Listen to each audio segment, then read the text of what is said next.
What's good, everybody? It's your man Big Dom coming live and at you on the TruPlayaz Podcast episode, hitting you with the in-your-face, unedited, straight, blunt talk about sports, finances, relationships, current events, and many other topics along the way. Check out my next episode.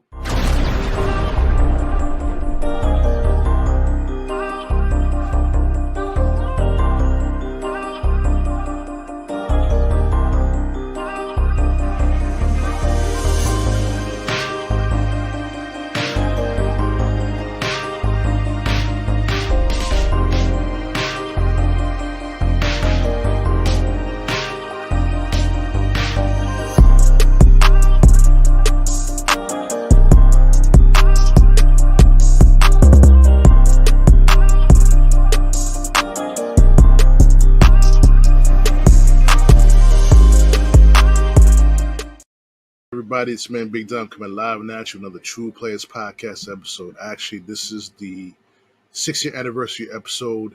I mentioned in my previous podcast is that we're gonna have a 5-part series to the anniversary. So this is part 1 of the series.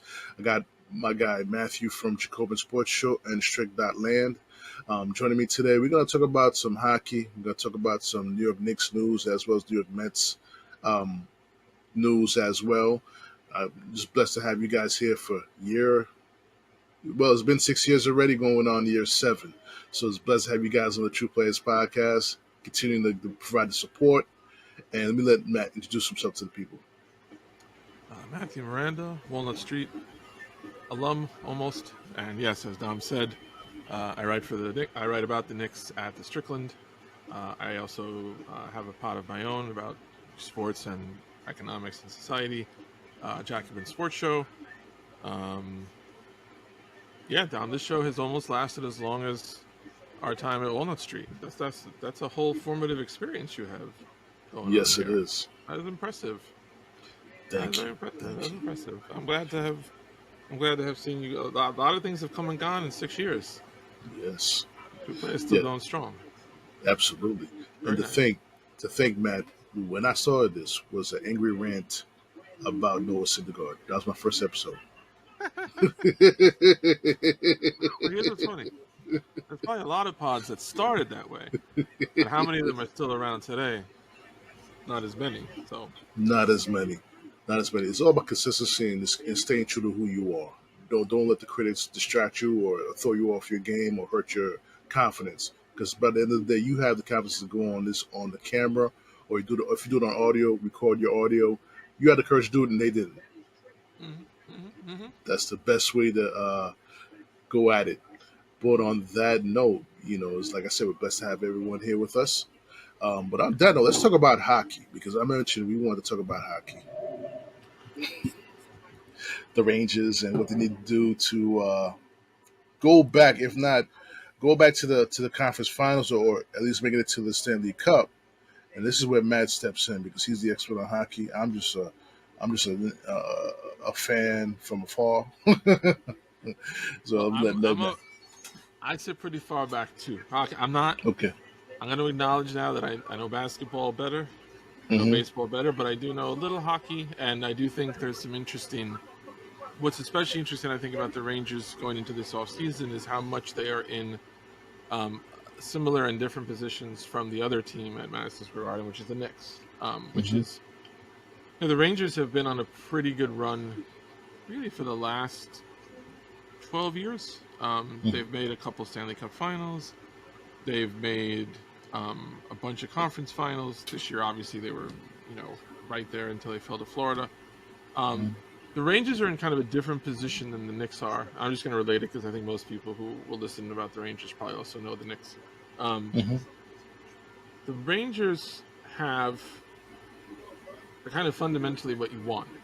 Whereas with the Knicks, there has been a lot of pleasant surprise that jalenbrunson really is that good. Okay, so here's a guy you brought in to be a good player. He turned out to be your best player. He looks like he could be good enough to be your best player if you surround him with the right pieces. And the Knicks kind of came upon that unintentionally because that was going to be Durant and Kyrie, and then they didn't come. And they got Randle, and Randle was pretty good, but he's not that good. And then Brunson magically is.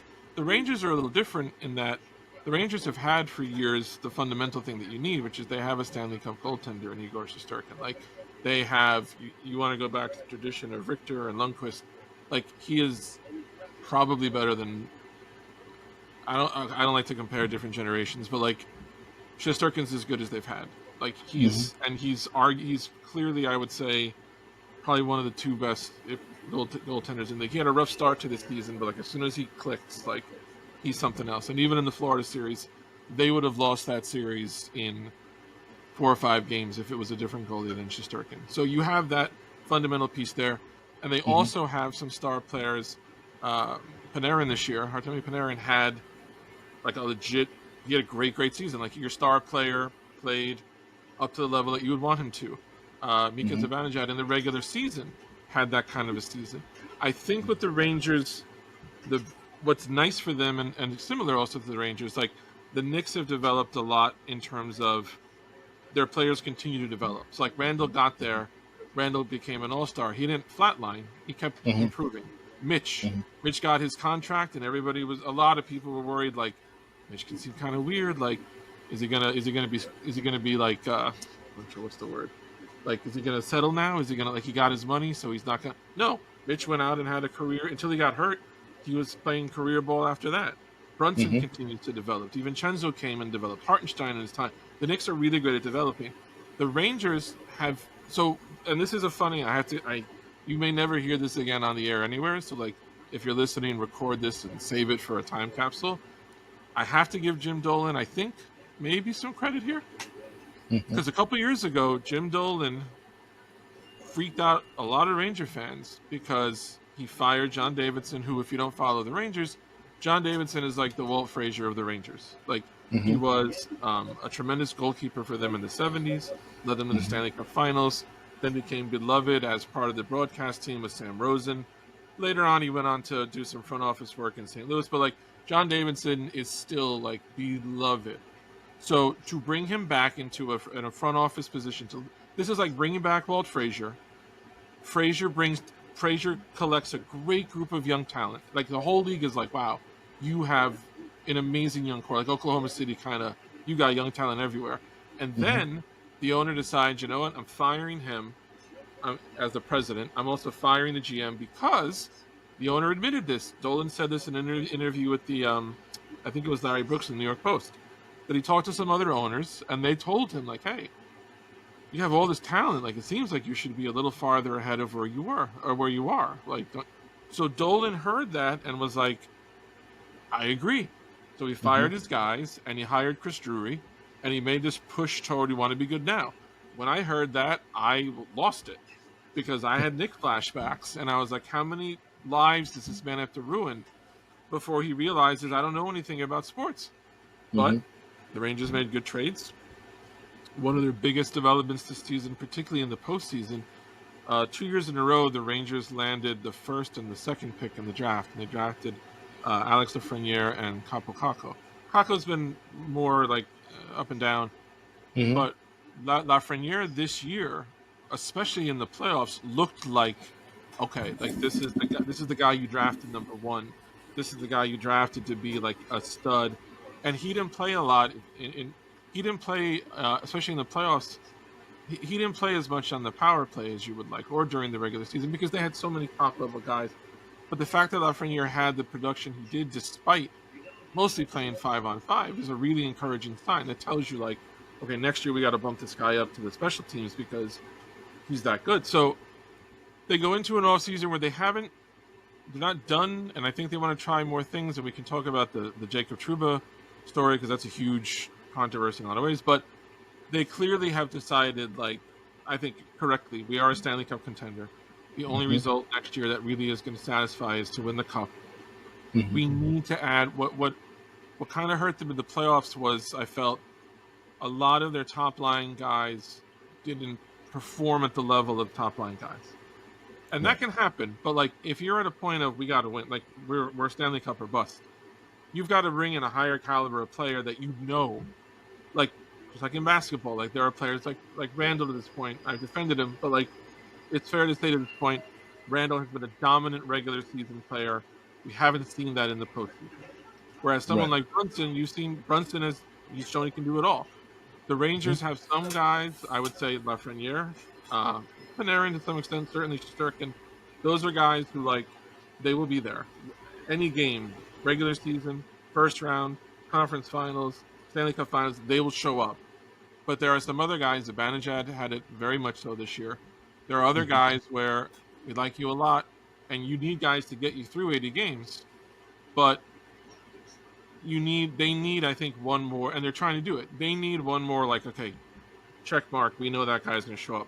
The problem is the NHL has a very restrictive salary cap, and this bizarre kind of ethical situation has popped up where Jacob Trouba, who's the Rangers captain, Jacob Trouba is nearing the end of a big deal, and he's not really worth to the Rangers what he makes.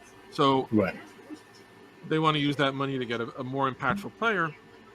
Trouba had a no-trade clause that became, I think on July 1st, it converted from a no-trade to, like, you can pick 15 teams that you won't go to.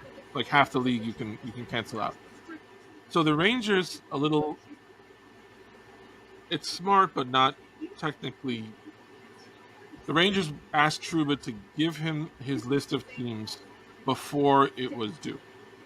And the thinking is they wanted it because they wanted to see who was on the list so they could work a trade around it. The big story being they worked out a deal with Detroit. He doesn't want to go to Detroit. Once that 15-team list comes in, if Detroit's on the list, they can't send him there.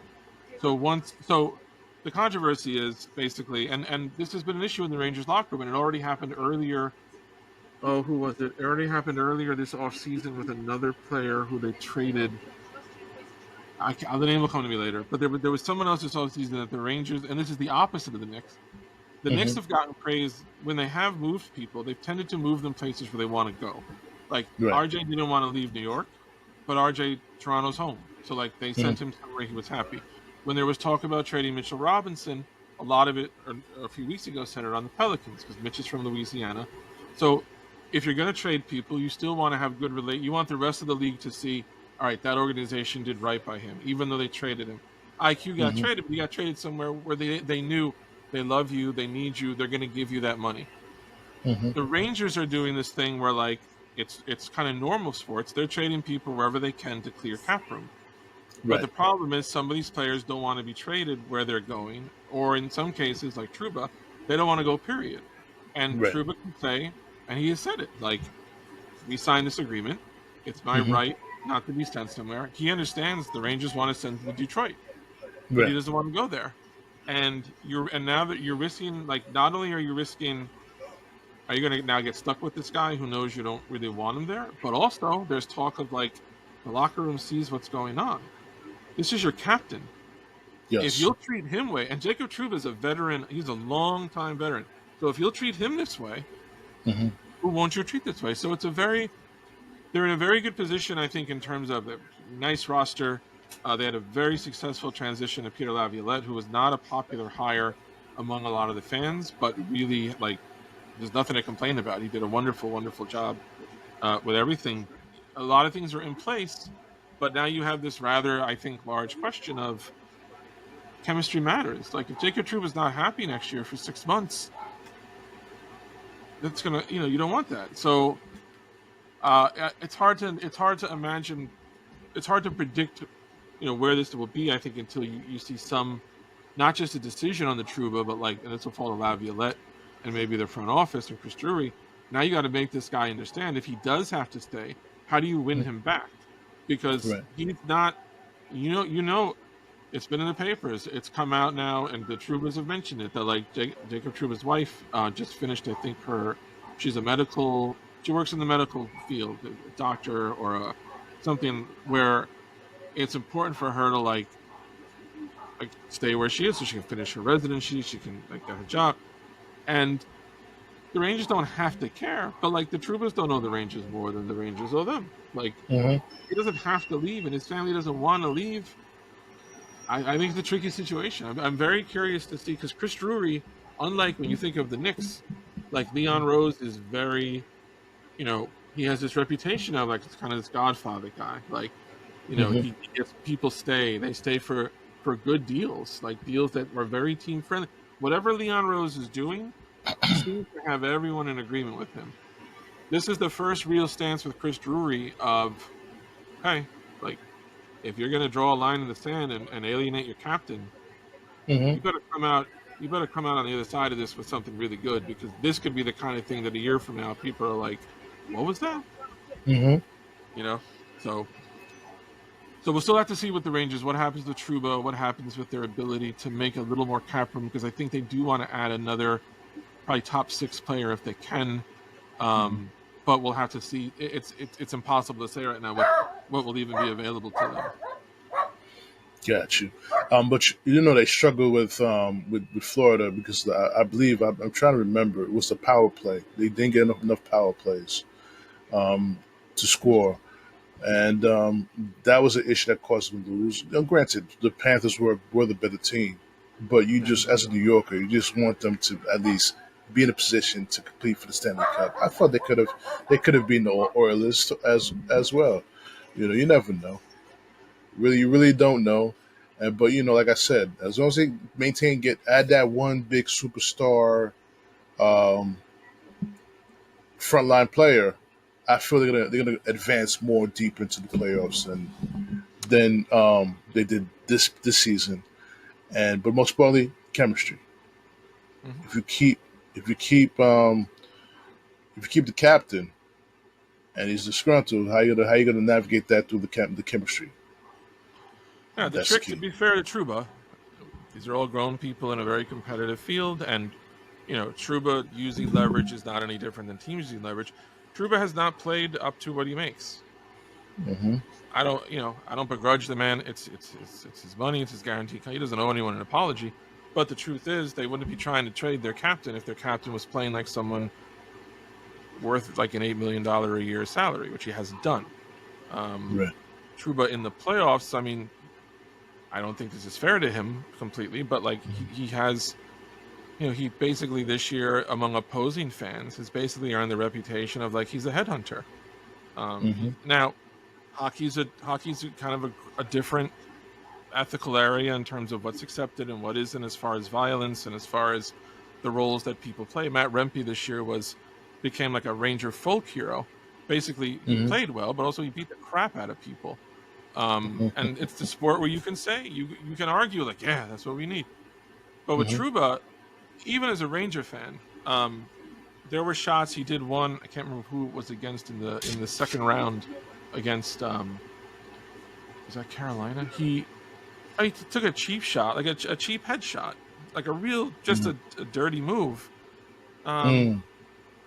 You know, so he's got to show, if he does stay, he's got to show like, it's one thing just to, okay, you're the captain and yeah, you've had this career, this resume, but like this is a team trying to win the Stanley Cup right now. Are you helping to get them closer to that, or are you Mm-hmm. along for the ride? You're right. Got to contribute. Got to contribute. Because if you think of the So, last time the Rangers won, the team captain was the guy number 11, Mark Messier, in and the Mark middle of Messier everything, was not just along for the ride. he was leading them. Yeah, I mean, literally, Game 6, they're losing to the Devils. They're down 3-2. They're down 2-0 after he guaranteed the win. And what did he do? He scores a hat trick. Mm-hmm. I think all in the third period. Mm-hmm. Maybe it was all in the third or one. He scores the hat trick to win the game. Like there's a difference between, you were there Mm-hmm. and you made it happen. And Trouba doesn't need to be Messier, but he has to Mm-hmm. be more than you were there. Right. And Messier did it pre Martin Brodeur. Became Marty Brodeur. He didn't have that name yet. Nah. So on that note, this is the hockey part. I know we want to go to Islanders. I know I got a lot of friends on my Facebook, friends who are Islanders, but we're gonna leave that till when the new season starts. We talk about more Islanders hockey as well as some Devil hockey as well. But now let's pivot. Let's pivot over to the what you want to do, the New York Mets or the New York Knicks part, of this I put the Knicks pod. because it's just There's just a little Knicks, Mm-hmm. which is the expansion of the Mikal Bridges trade. The Knicks had to add pieces because they would have been. I've been studying this like for Mm-hmm. 2 weeks and I still don't understand all of it. But uh, the Knicks had to expand the Mikal Bridges deal, or else they were going to take back more money than they sent out, and that would result in there's like 2 aprons now in the NBA salary cap, and if you're at the first apron is a lower the Knicks would have the long and short of it is if the Knicks made the straight up deal that originally was reported, they would have about $5 million left in cap room because so they added 2 pieces. They added Shake Milton, who got a 3-year deal, first year guaranteed, and they added Diakate. Mamadou Diakate are both now going to Brooklyn. Brooklyn is also sending back. His name is Diop Kenta. Dioi. Kenta Bates Diop. He's a forward, like a 6'8" forward. He has come back to the Knicks. But the long and short of it is because of the players who were added, the Knicks are now sending out more money than they're bringing back, and as a result of that, basically because of cap shenanigans, instead of being capped under the lower figure and having $5 million left, the Knicks have about $16 million left. So they have enough money, it looks like, to re-sign Precious Achiuwa and also add another. They have a mid-level exception of about $5.2 million. They should be able to add another big with that money as well. So they still have flexibility, and the trade is done. True. So 2 questions I have for you. First one is how does the loss of Isaiah Hartenstein hurts us? He leaves for OKC for 3 years, $87 million. Was there any way possible that they could have signed him for that same type of salary structure, albeit for a 2-year deal? So a couple rules were working against the Knicks because, not to bore your audience, but just when you sign. So when they signed Hartenstein, they signed him to a 2-year deal. If you sign a player to a 1-year deal, you have what's called no bird rights. If you have them for 2 years, it's early bird rights, and if it's 3 years, it's full bird. The long and short of that is, if you have full bird rights, like you can. So right now, on when the Knicks acquired Oganunoby, because of the deal he was signed on by Toronto, which was more than 3 years, I think, the Knicks had his full bird rights. So that allowed the Knicks to re-sign on a so there's a salary cap, there's a limit you can spend, but if you have full bird rights, the Sixers did this with Maxey this season. If you have full bird rights, so say the cap is $200 million and your payroll is at $199, you can sign your guy with full bird rights to as much as you want, and it doesn't count over the cap. So teams will usually wait for their full. The Sixers waited to sign Maxey last because that way they could fit in everybody else and then add that money that doesn't count. The Knicks only had early bird rights on Hartenstein. What that meant was the most that they could offer him was 4 years and $72 million. They were not legally allowed to offer more money, and there's also some weird rules about you. If you sign someone to a 2-year deal, you can't, I think, then offer them a 2-year again. It has to be like there's other stuff, but because they were limited on the early bird stuff, they literally could not offer more than 4 and 72. So Oklahoma City had the advantage the whole time. They're able to pay him much more. They're able to get him back on the market a year earlier, which is good for his future, like earnings. I believe only the first 2 years of the deal are guaranteed, but sadly, there was nothing the Knicks could do. If the Knicks had let, and I saw some people who were like, "Oh, they shouldn't have gotten Bridges." Bridges had nothing to do with Hartenstein. Whatever moves they made, there was a cap on what they could pay him, and no one thought when they signed him 2 years ago, the 2-year, $18 million contract. I think even coming into this season, nobody would have guessed coming into the season that Isaiah Hartenstein at year's end is going to be making double what Mitchell Robinson does. He's the highest paid player on the Thunder. That'll change once, but like that's kind of I think he's highest, or maybe he's right behind Shea. That's a weird quirk, but nobody could have guessed that would happen. I think all these rules are stupid. He wanted to be a Knick. The Knicks wanted to keep him. I can give you a whole rant about why these CBAs are all small market nonsense, but long and short of it, to your question, there was nothing they could do, and it hurts a lot because I thought he was a perfect complement to Mitch. A very good rebounder, a very good rim protector, but also You can put the ball in his hands. He sets good screens. He's an excellent passer. Does a lot of things with the ball that Mitch doesn't. Even though he hasn't been a great shooter with the Knicks, he let them open up the offense in ways that they can't when Robinson is in. So they were desperate to keep him, but there was just nothing they could do. Definitely. And what Sir says too, we lost Drummond to the Sixers. Another big man that could probably fit in that hole. And now the Knicks are talking about possibly trying to obtain Kessler from the Jazz. Yeah, there's a lot of that talk going around. Part of the interest for that is if you look at when they made the deal with the Nets and the Nets added that guy Diop. Diop makes like almost dollar for dollar exactly what Kessler makes next season. So a lot of people are like, like why would you add this guy unless maybe because they're not going to keep him, he's not going to play. Why would you add him? Oh, maybe that's a piece you add to Utah.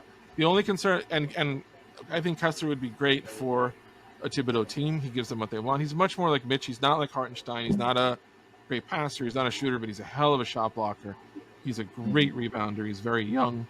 The concern there is that Danny Ainge, has a specific issue with the Knicks and tries to extract crazy amounts every time he deals with them. That he basically puts a tax on anything the Knicks want to do. That's why Donovan Mitchell is not a Knick, and it's why Edwards may not be, or Kessler may not be, because it seems like Utah has now collected enough bigs that like they really don't need him. Like they really there's no need for him.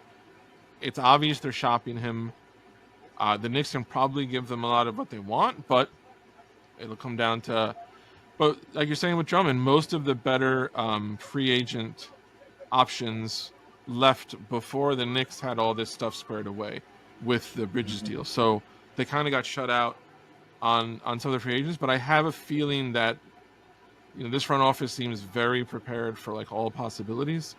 I have a feeling that like they knew, okay, we're not getting that guy, but we can make a move for this. I think you're more likely to see them trade for a meaningful big than sign one, but they may do both. They may do both because they still have enough cap room to add someone with that money. And I think you'll see them make a trade for a big, but nothing will happen till tomorrow because tomorrow is the first day that like a lot of these deals are going to get announced. Got you. Now, one more question. Does this now put either, dare I say, Dwight Howard in play, or even boogiecousins in play as the backup to Mitchell as an insurance policy? Boogie, you got to have Boogie as your guest on one of these episodes this week because you love every episode. At some point, Tom lights a candle for boogiecousins. Wanted to know he's coming back. You can't knock his talent on the basketball court when he's right and healthy. The offensive firepower he can bring. But does he fit with the Randle dynamic? Does he fit in with the Brunson dynamic? So I would say, here's the problem with Boogie. Boogie tore his ACL 4 years ago when he was 29. He played 2 partial years out of that, but he barely played. He played not even half a season and not even 20 minutes a game. And that's when he was like 30, 31. Now he's 34. He's going to be 35 next season. I think the reason you're not going to see it happen with Cousins, who I love to like offensively, he was my favorite guy to watch. As I love watching centers, and he was like, but in terms of like DeMarcus Cousins versus the 2024-25 Knicks, he doesn't really fit any. He's in his mid 30s. He's definitely lost speed and athleticism because of the injuries that he's had. He hasn't played the last couple of years. When you're in your 20s and you miss a year, you come back fresh. When you're 34 and you miss a year, you come back 35. So I don't see with Boogie. Howard. So I don't think the Knicks are interested in Howard because I don't think he's a Leon Rose Thibodeau just type of player. I think they either want a center who's going to give them like Hartenstein, like a different set of options than Mitch, or they want someone like Kessler, who like is very close to me. Like they want 48 minutes of quality, like known quality, whether it's the combination or whether it's Mitch and. But the problem with Howard is also he's got to be even older than Cousins, and Howard has how to say this. Howard has had a lot of weird, troubling stories following him the last couple of years. And I don't think and by no means do I think the NBA cares, except what he gives you isn't worth that. So I don't think if it's Dwight Howard from like Cousins, if it's Dwight 5 or 6 years ago, he might be worth it. But Dwight now, there's a reason he's playing like in Thailand. He's not worth it. So if you're gonna see them, look out for Kessler. Look out. Also pay attention to there's 2 centers on Portland. One of them, his last name is Reith, who a lot of people are high on. He can shoot. His name is Duop Reith. I remember him against them, and also who's the other one? Robert Williams, who you remember from the Celtics a couple years ago. Absolutely. So Portland just drafted Donovan Clingan from Connecticut, who was the big shot blocking, like traditional center in the draft. They already have Ayton, who they just signed. They traded for. So they have also Robert Williams, who's the main piece they got in the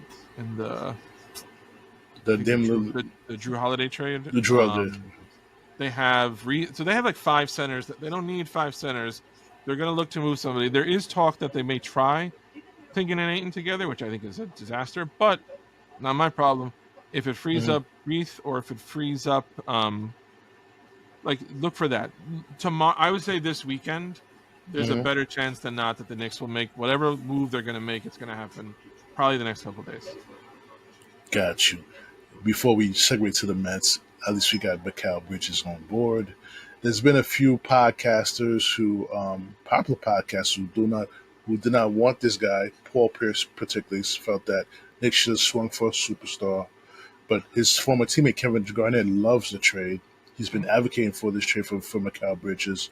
Who else? Carmelo Anthony on the 7 p.m. in Brooklyn podcast also loves the trade. Iguodala was his guest on the show, and he even co-signed that trade too. So nothing beats chemistry. Nothing beats chemistry whatsoever.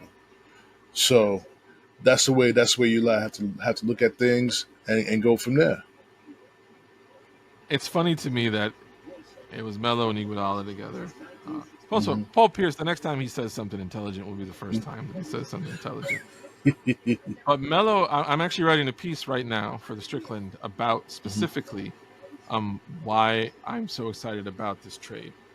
We don't know what'll happen, but it's I don't know if we might have talked about this. I don't know if we talked about this last time, but it's the most un-Knicksy trade I think I've ever seen. Big trade in the sense that, and it's the complete opposite of Carmelo. When the Knicks made the Carmelo trade, they were like a 500 team, which felt great because they'd been losers for a while. But they were like a 500 team, and they traded half the team for a guy who was redundant with their best player because they had Stoudemire, who was a scoring forward who was best at the 4 spot and best with the ball in his hands. And they brought in Carmelo, who was a scoring forward, best at the 4 spot, best with the ball in his hands. So it was a really backwards kind of move. But Bridges, so you're adding him to a 50-win team that, if healthy, is a conference finalist. With him is a finals contender. You didn't trade half the team. You just traded draft picks. You didn't hurt your... It's not like they had to trade Brunson to get Bridges, and you're like, well, what do you... And if you look at... I understand... I've seen a lot of them writing about this. I've seen a lot of people be like, especially Net fans are like, they're such sick people. The Net fans who are all like, they're like, oh, we got all these picks, and he's never even been an all-star. That's true. One pick that you got is Milwaukee's pick next year, which is protected 5 through 30. So unless Giannis literally dies, you're not getting that pick from the Bucks. Right. You got first-round picks next year from the Knicks, and then every 2 years. How good you think that Knick pick is going to be next year?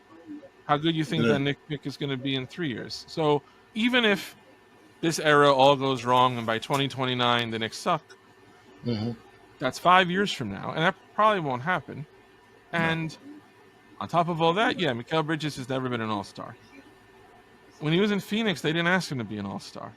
They asked him to let Chris Paul do this, let Booker do that, let Ayton do this.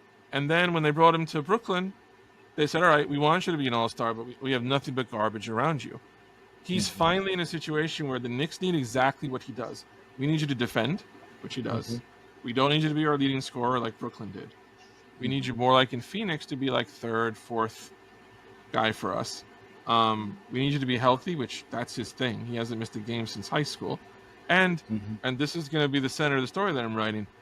The 2 times the Knicks won championships, if you look at the players on there, Willis Reed, Hall of Famer, MVP, crazy resume. Rolf Frazier, MVP, Hall of Fame. Dave DeBusschere, Hall of Fame, like a 5-time All-Star. Earl Monroe, Hall of Fame. The 5th guy was an All-Star only once. He never averaged 20 points a game. He wasn't a big rebounder. He never even averaged 17 points a game. He was never higher than 3rd on the Knicks in scoring. But Bill Bradley is in the Hall of Fame because, and I talked to because my dad grew up watching it. I just talked to him about this. Bill Bradley was like Reggie Miller back in the day. He was a guy who never stopped running off screens, running baseline. And if you stopped for a second, he's going to beat you on a cut, or he's going to catch and shoot, and he's going to hit a jumper. It was just one more stress that for a defense already dealing with Reed and Frazier and Monroe and DeBusschere, and the fact that they play as a team, so that makes it even harder. And you got this 5th guy who never stops. Bill Bradley was not Jerry West. He wasn't going to be an MVP. He wasn't going to be the best player on a contender, but he was perfect for what they needed. Mikal Bridges is not the best player on a contender. He's not someone you're going to build everything around. He shouldn't be. But if you need him to defend, and you need him, and you need a guy who, like, look, some nights we might need you to get 30. Some nights we need 10. But we just need you every night, defend every night, like, hit your shots from the corner.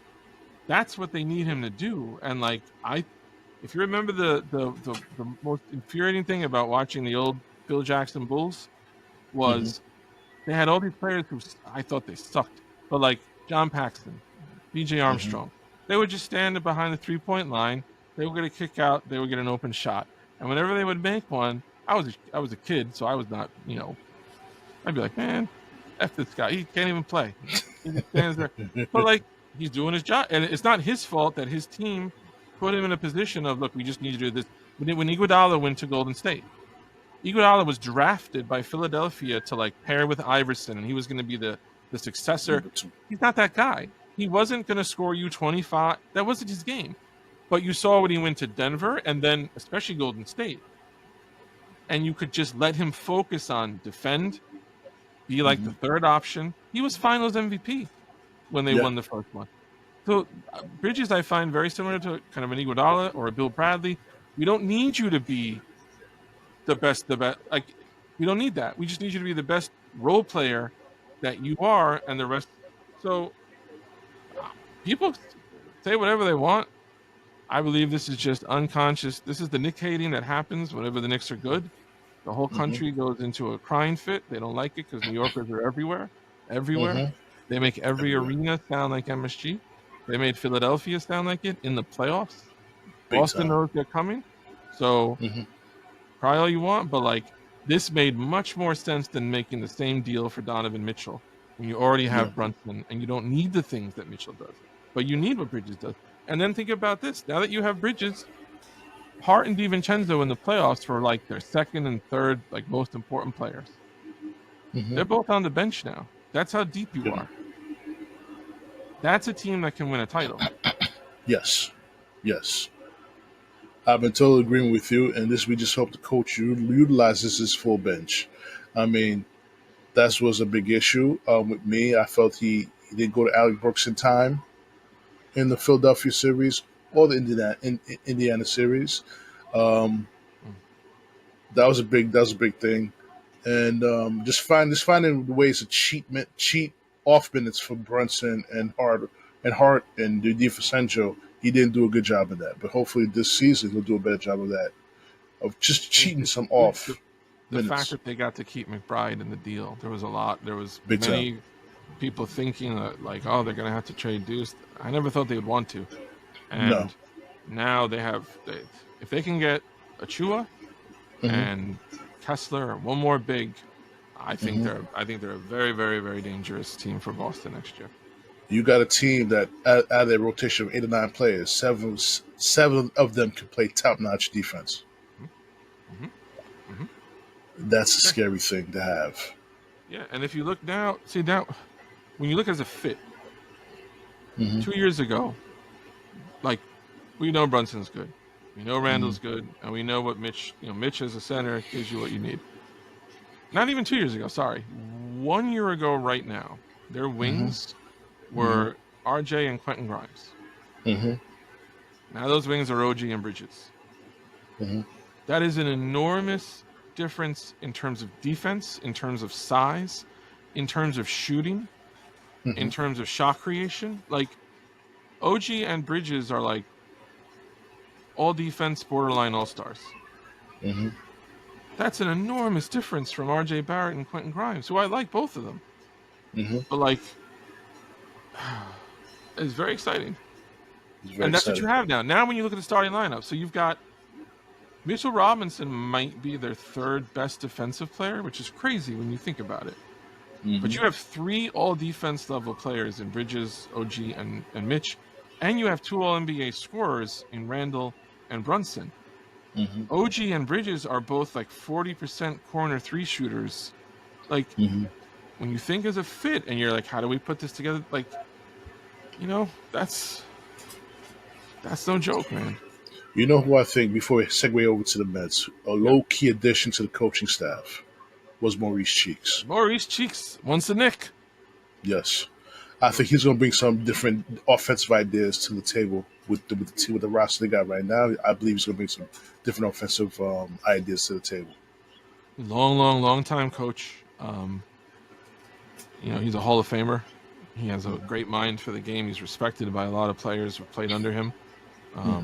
If you're an old Knicks fan, you may remember in the decisive Game 5 in the 1990 playoffs at Boston Garden, the original Boston Garden, in the third quarter, it was Maurice Cheeks who put the Knicks on his back and basically pulled them away in a series that they went on to win and upset the Celtics, which is always a nice thing. So, Mo Cheeks, I was happy about that. I was actually, a lot of times you see assistant, you're like, well, I don't care. But, like, I was happy to see Mo Cheeks come back. I always liked him. And I do think he worked, Thibodeau was with him, I believe, in Philadelphia before even maybe he was a Knick assistant. I think Thibodeau was briefly in Philly, or maybe after, but he was with Cheeks. So they have that connection also. I think I like that. That's a nice move. Definitely. Now, let's get over to the New York Mets before we end this beautiful podcast we have. Part 1 of the 6-year anniversary episode of TruPlayaz Podcast. Let's talk about the New York Mets. We see them this past series against the Nationals, split the series, which I felt the Mets were clearly the better team, but I think they ran into attrition. Because the bullpen ran to attrition because of their starting pitchers going 4 2/3 innings. If you're going to compete for a playoff spot, you got to have starters that have to give you at least 6, in my opinion. I think what you're getting at, that's like very insightful, is like there's different ways to lose, and when you lose because your starters aren't going deep and your bullpen is imploding, that's more demoralizing than like if you get one hit. Like yesterday, they got one hit. That sucks, but like that's probably not going to happen every day, especially to this lineup.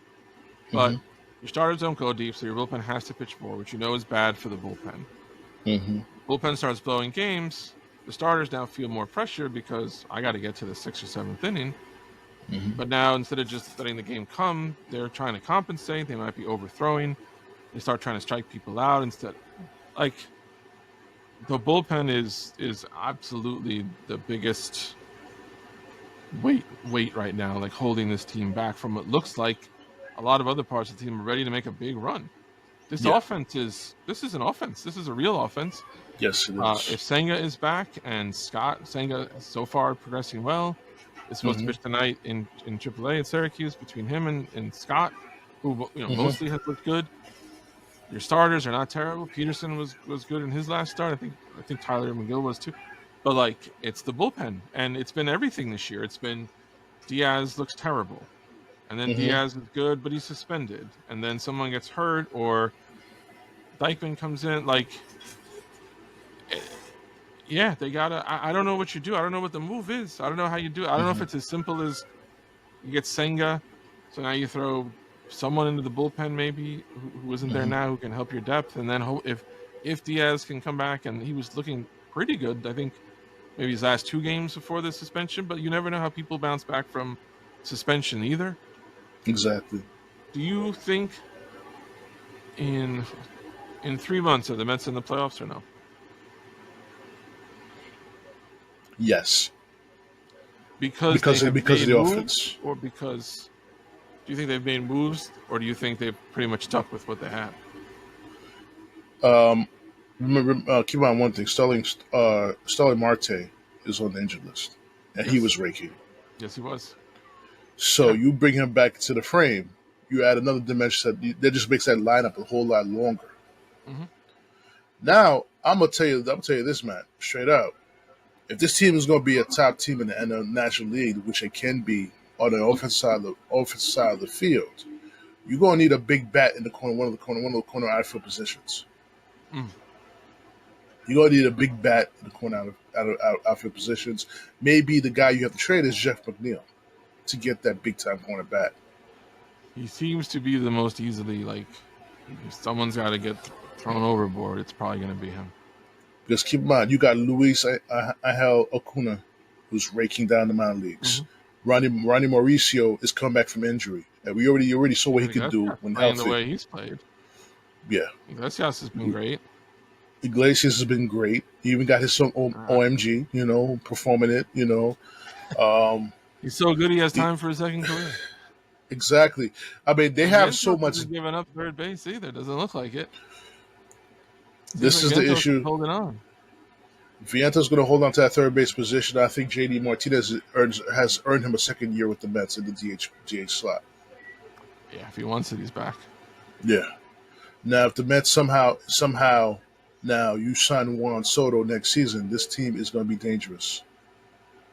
So the funniest thing to me is that this may all come down to the Mets have an obvious need for a slugging corner outfielder, and there's one who may be available, who should not be available because he's on the Yankees, and he's raking for the Yankees, and he's an absolute, like, built in a lab hitter for Yankee Stadium, and yet, because the Yankees now play under poor Steinbrenner instead of George Steinbrenner, they may not re-sign this man. Yeah. Can you imagine, Dom, going back to yourself like 20 years ago and trying to explain to that Dom that there's an outfielder who the Yankees just traded for, who is like fits in that lineup like they brought back Babe Ruth, and they might lose him to the Mets in free agency because the Steinbrenner who owns the Yankees will not spend as much. Like, I'll believe it when I see it, because I really do think that Hal will be like burned alive if he does let that happen. But the fact that we're here in July, Dom, and the Yankees were 3 weeks ago, they're the best team on earth. Best in baseball. Everything is coming up daisies. I just read this great article where someone's like, in the last 3 weeks, not only have the Yankees collapsed, but the 3 teams that their fans hate the most, the Mets, the Red Sox, and the Astros, have all like taken off. But it's incredible to me that this is a discussion, but it is a discussion. It wouldn't be, you don't get that much smoke coming out of major league writers and major league clubhouses if there's not something there. And Hal has not said, they've asked Hal. Hal's had every chance to say, don't worry about it, whatever it takes. He doesn't say that. He's always like, well, we got to consider. So Yeah, if they had Soto. Mm-hmm. And now there's a lot of beat writers saying that petealonso's not going anywhere. Isn't that funny? All it takes is Lindor and Nimmo start hitting, and suddenly Alonso's not going anywhere. Not going anywhere. Makes sense. I mean, there's a little. I'm not going to outsmart you. Like when life gives you something to be happy, you be happy. Don't complicate it. Yeah. You don't need to. You don't ask for more. You take the happy. But it is funny to me that like I was rationalizing a month ago. I'm like, well, they could trade Alonso and they can get prospects, and then they just re-sign him again in the offseason. That's actually better. No, better is they're winning, so he doesn't go anywhere. That's better. With Severino, I was like, oh, Severino's been such a good signing, and they're out of it. So look at a couple nice prospects. Between Severino and Alonso, look at a lot of nice prospects. I would rather have Severino and Alonso just pitch and hit and win. Yes, Severino looks like he don't want to leave New York, so he's working on the next contract with the Mets. And the thing is, most people don't understand is most players can only thrive in the New York atmosphere. You send them to a different city, they're gonna falter. Look at Dwight. Look at Darryl. They leave New York, they falter. They're in New York, they're Hall of Famers. Because the microscope is so big on them, they can't. Their mentality is, I can't fuck up. Yeah, some people need that pressure. So there's days of work where like it's just a casual Tuesday and you don't really care, and there's days of work where like the big boss is there today. You might put that belt buckle one buckle tighter. You might make sure that I'm wearing my good socks today. No holes in my socks today. You perform a little better because I kind of need to. Exactly. And New York's full of that. I think Bridges. I think Net fans will be surprised at how invigorating it will be for a player to be at Madison Square Garden on a title contender versus at Barclays on a lottery team. Same city, but different world. Different world.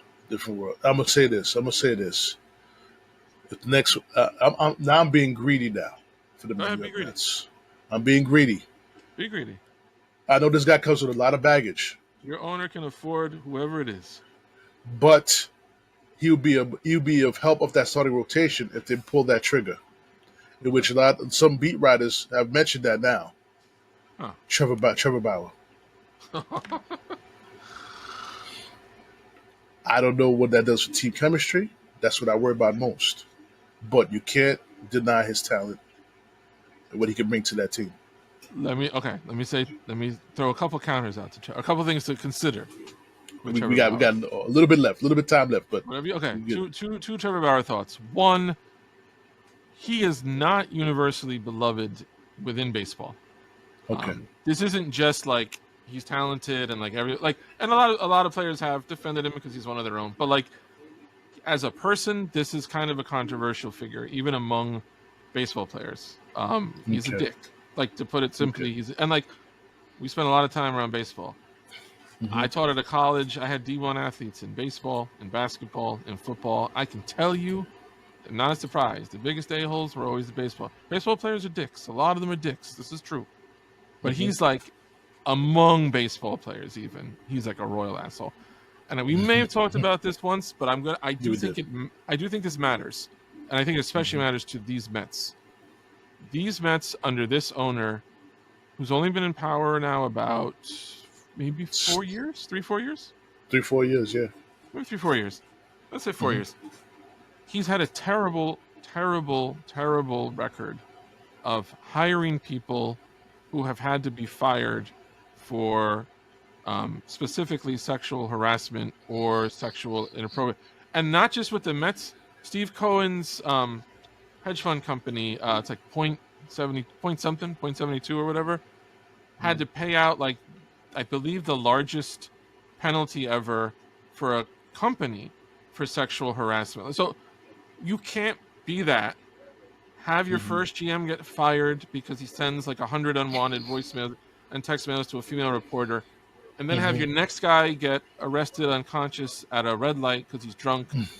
and hire someone else and then bring in Trevor Bauer. You can't do that. Like, I got you. You can't bring the Hulk to, you can't bring Superman to certain places because if it's the wrong color sun, you don't get the right Superman. You can't bring in Trevor Bauer, not to this team. Got you. I do agree with you that if 2 weeks from now they are 6 games over and they're really they're only right now about maybe 4 behind the Braves. If they keep running, someone's going to move a pitcher. Like Tampa is supposedly looking at, like you can. What you want to see, what I want to see from Cohen, that would be important is a lot of owners will talk about and I trust Cohen at this point. This is a situation where the Wilpons would be in hell because the Wilpons would be waiting for the Mets to stink so they can trade expensive guys and get cheap. Yeah. That's not Cohen's instinct. For better or worse, he's like Steinbrenner was. Like he wants to have to go after. He doesn't want to be stupid, but he wants to chase the winning. He wants to be a buyer. So if they're good in 2 weeks, I trust. Now the only thing is we don't know this GM. Like David Stearns has never worked with a big. We don't know yet what David Stearns does. That's the key. But he has said, which I was glad to hear. He's like, someone asked him, when you were in Milwaukee, they would be at this point in a deadline where they were kind of half and half. And he would make moves that kind of went both ways. If you remember, there was one year that he very controversially traded Josh Hader when they were right in contention and the locker room blew up. They were furious that he traded their closer. But he was making some moves that were looking to win and then some moves that were rebuilding. I think with this owner, if they're still in it in 2 weeks, they're just going to look to add. And I think they're going to look to add to the bullpen. They could look to add a bat to the outfield, Tommy Pham, and they could look to also add a frontline starter because I don't think because of how it is now, if you give this team a frontline starter and one dependable arm in the bullpen and Diaz comes back okay, that's a contender right there. Yes. With that offense, that is a contender right there. Now, if they go 3-10 the next 2 weeks, shut down. Then we'll have to see. Definitely. Once again, man, thanks for being on the show with us. You know what I'm saying? We can talk to Mets all day long right now. I'm always grateful to talk anything besides the Jets with you, Dom. So I'm very grateful. Next time I will just give you the floor and listen to what you have to say about the Jets. But I'm always grateful to talk about any other New York sports team besides that one. I got about exactly 26 more days before I rev up for the New York Jets. Enjoy, take full advantage. That's a mental health break. Take those 26 games. Be like Zach Wilson. Go on your vacation and just don't think about the Jets. Exactly, guys. On that note, this concludes our part 1 of the 6-year anniversary episode series with my brother Matthew from Jacobin Sports Show and the author of the Strick.land articles. It's blessed to have him on the show. Hopefully we'll have him on the show for possibly one of the episodes we plan on doing, Biden versus Trump debate. Hit me up. I got thoughts. Okay. We have a full panel for that. That may be a 2-part series, so watch out, guys. Let me know when it's going to be. All right. We'll definitely, Matt. On that note, from Matt, Big Dom, we're signing off for the TruPlayaz Podcast. Let's give a warm round of applause for everybody.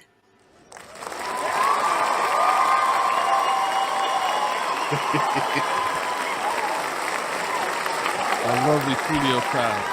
Yep. They're standing there. Standing ovation. Yes, said ovation. We love our fans. We love these people. Look, Tom, look what you've done for the people. Definitely. We signed off on the podcast, ladies and gentlemen. I'll holler at y'all next episode.